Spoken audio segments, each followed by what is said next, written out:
I'm here with FCA Head of Passenger Brands, Tim Kinisness. Tim, thank you so much for doing this. I appreciate this. I know you guys are super busy. You guys are extra busy because after watching all the reveals, all the press conferences, you guys, I have to say, are probably the highlight of the show. You know, it's getting a lot of attention right now because all the social media buzz and chatter and everything out there has been on a minivan. And it's kind of surprising people. Yep. And I keep telling everybody, no, don't be surprised. There's a real reason for that. You know, we've sold 14 million minivans. You know what you're doing. We have 6 million on the road today. Well, it's not so much that. It's you got a lot of people out there that have had some great life experiences in these vehicles, and they remember them very fondly. And when they hear we got a new game-changing one out there, like, I got to check that out. Oh yeah. That's what's driving all that excitement and buzz. And people are saying, I got to see what this is all about. Yeah, the lady I co-host with, Jessie Combs, she's kind of a lead foot. She's a motorhead. I know Jessie, she loves that. her. She loves that. And when we started, she said minivans, and then after we were done, she went, minivans, okay. so it works. Hey, if it can win over Jessie. Yeah, it certainly works. So when we talk about the vehicle that we're talking about here, it's a hybrid, but it's not necessarily, it's branded as a hybrid, but it's still a plug-in, correct? Yep, absolutely. So do you feel there's going to be any sort of like introduction process, a learning curve for new folks who aren't used to that yet? Well, that's exactly why we did it, as a matter of fact, because people are, in this segment, they're buying on functionality. They're not buying on technology. They're not buying a sports car. So they're not really interested in, I want the latest technology. They want the best function for their daily life need. They don't really care how it works. They just want it to work and work perfectly for what they want. So what we're telling them is, hey, we built you a hassle-free hybrid. You can do your daily errands, run 30 miles a day on full battery electric, but you never have to worry about range anxiety. Run it for 30 miles, but let's say you got to go 40, 50, 60, whatever. Then it seamlessly changes over to gas mode, and the 3.6 liter gas engine kicks in. You can go 530 miles, never have to worry about it. Plug it in, don't plug it in, doesn't matter.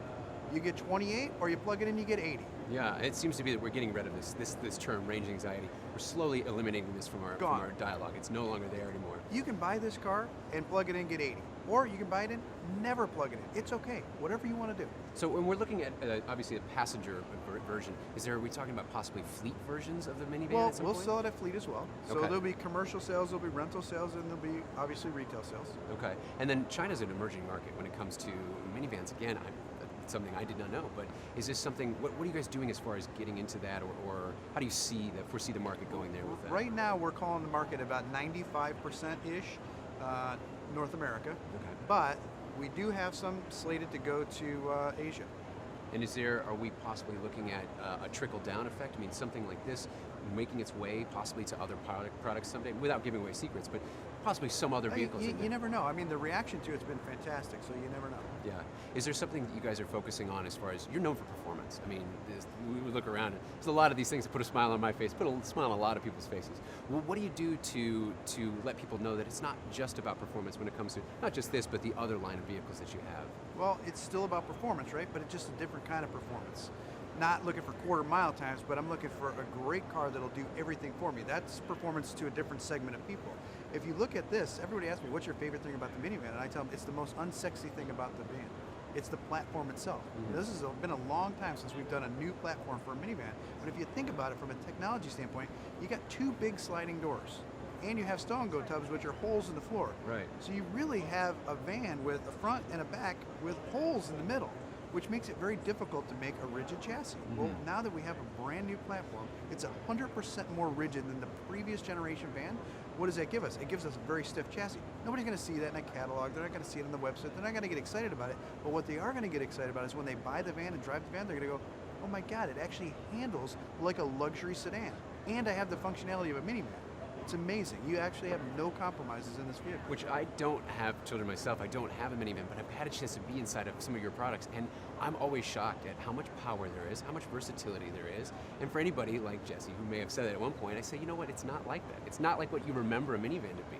These are future products. Like so handling like a luxury sedan and 287 horsepower and a 9-speed transmission, it's actually a fun to drive car. Yeah.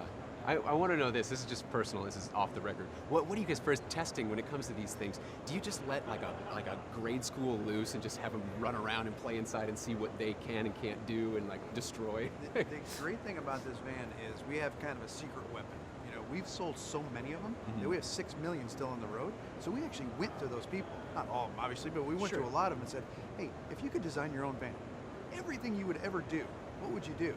We gave them everything they asked for and more. So we already know we're giving them the van they want. Yeah, and I mean, do you think there's ever a day when, no matter how good somebody makes it, that eventually people are going to go, we just don't want a minivan anymore?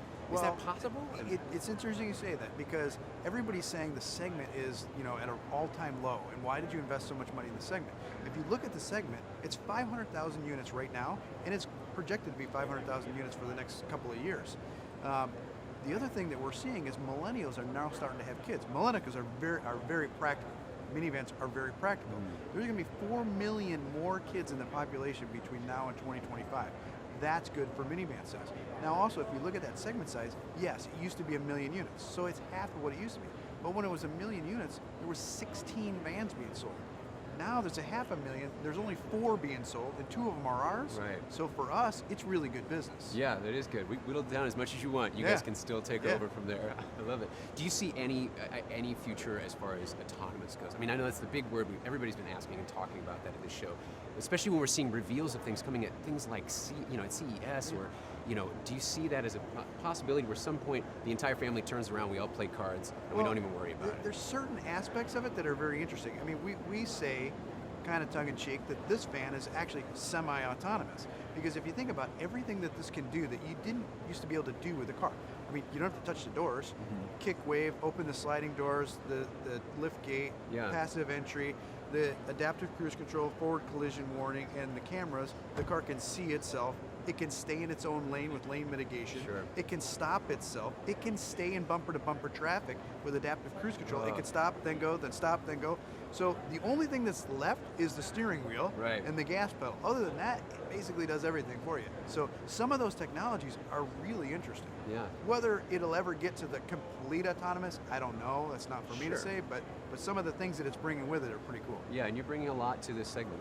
A lot of great features that people are looking for. We appreciate that. So, again, congratulations. Great looking vehicle, and good job on the show. Thanks Tim.